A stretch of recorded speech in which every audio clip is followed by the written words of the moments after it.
because the adapter moving, because where are we taking this through to? If you take it, if you go up to the second floor, Yeah. any of the rooms on this side, it's like the four bedrooms over on this side of the building. Just find one which looks suitable. Okay. Is this a one that you've made before, or is it a new version? It's parts of it are borrowed from before. So some of the software is from something I've done previously. I see that.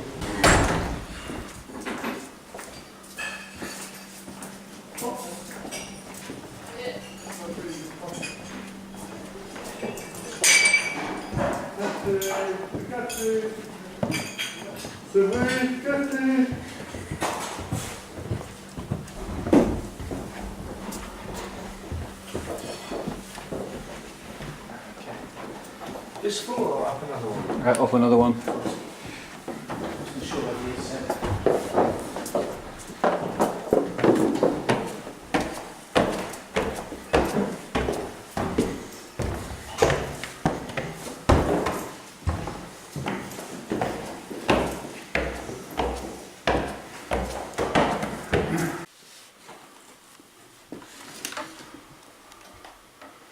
We've got 8 beams now. Good. Now, this fog machine takes quite a time to warm up. Okay. So we're going now.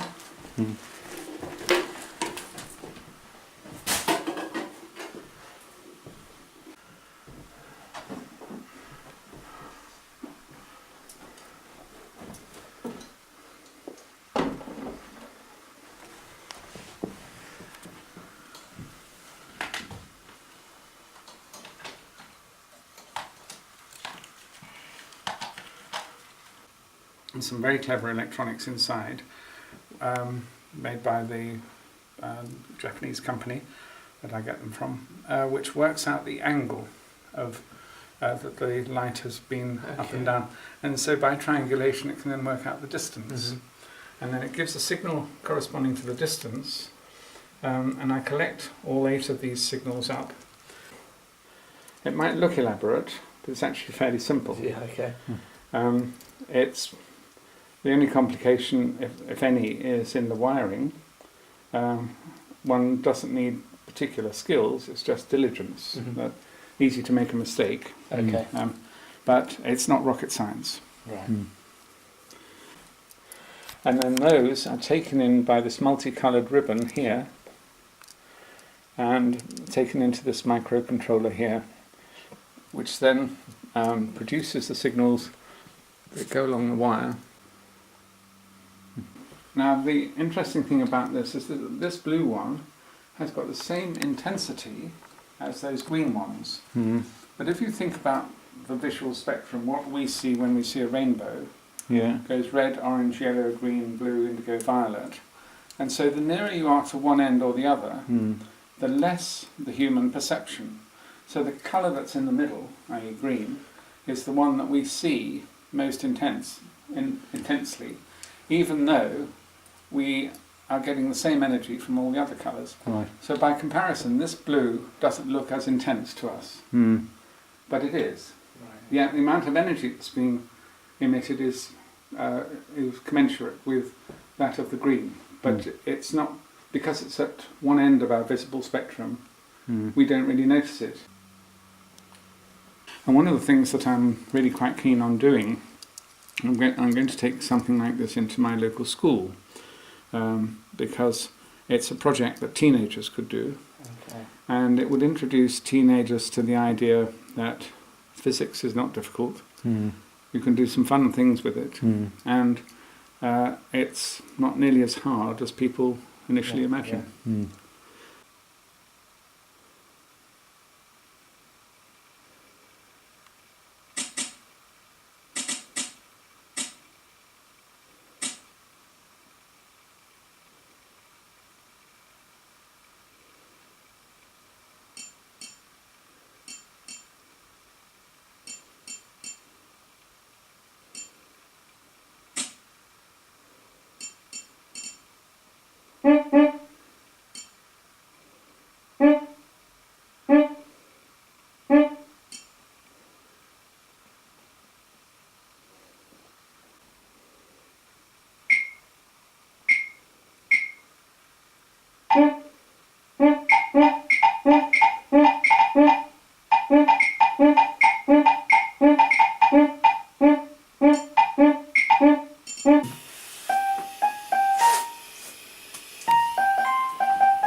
it's fine. Oh, that's nice. That's quite haunting. Yes, it's good. Wow.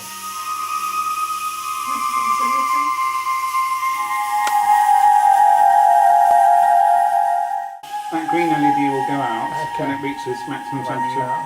and then it'll stay inoperable for about 3 minutes, and then it will come back on again. Okay. And we'll just oscillate on and off. Yeah.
Girls' House Community Therapy session.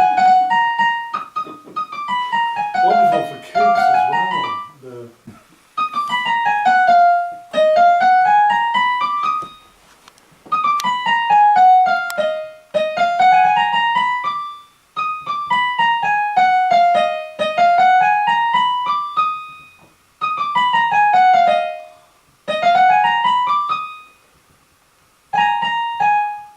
That's quite good, isn't it? I love this thing. That's brilliant, Jonathan. Isn't it? Get something like this here.